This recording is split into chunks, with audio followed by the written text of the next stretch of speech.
Year 2000 में Netflix के जो को-फाउंडर्स थे, वो लोग डैलिस गए और वहाँ पे एक कंपनी हुआ करती थी ब्लॉकबस्टर नाम की। वो एक डीवीडी कंपनी होती थी उस टाइम पे।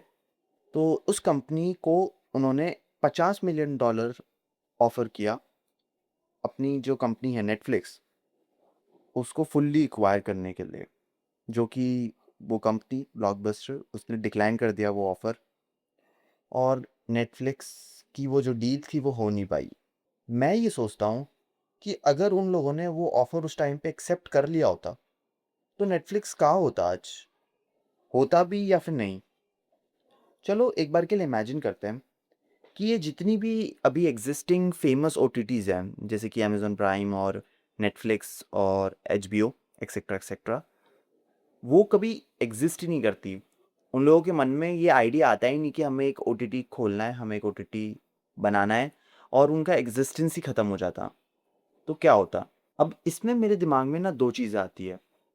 पहला और जो थोड़ा आसान एक्सप्लेनेशन है, वो ये कि कोई दूसरी कंपनियाँ ही ओटीटी के मेजर प्लेयर्स होते। ऐसी कंपनीज़ जिनका हमने नाम भी ना सुना हो शायद। ओटीटी शायद थोड़ा डिले हो सकता था, लेकिन हमें मिलता ज़रूर। क्योंकि जो चेंजेस होते हैं वो डिले ज़रूर हो सकते हैं, लेकिन परमानेंटली रोके नहीं जा सकते।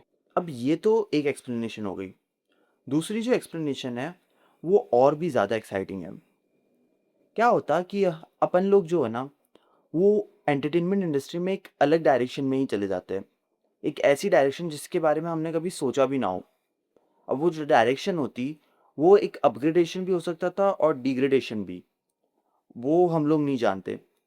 बट हम लोग शायद कुछ ऐसी नई चीज़ें देखते, जो हम लोगों ने कभी सोची भी नहीं हो है। A totally different kind of entertainment. चलो एक एग्ज़ाम्पल से समझाता हूँ। 1850s में जितनी भी लाइटिंग इंडस्ट्री थी, वो फुल्ली फ़ोकस थी जितना हो सके उतना जल्दी व्हेलिंग शिप्स को बनाने में।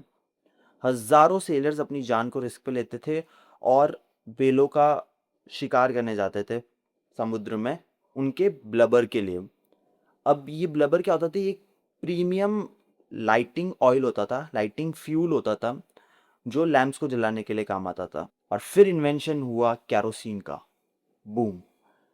व्हेल ऑयल कंप्लीटली यूजलेस हो गया लाइटिंग के लिए ओवरनाइट। पूरी व्हेलिंग फ्लीट कोलैप्स हो गई और वर्कर्स को नई इंडस्ट्रीज ढूंढनी पड़ी काम के लिए। अब ये सोचो कि क्या होता कि केरोसिन का कभी इन्वेंशन हुआ ही नहीं होता, तो हमारी जो व्हेलिंग फ्लीट्स हैं या जो शिपिंग इंडस्ट्री है वो कितनी ज़्यादा डिफरेंट होती।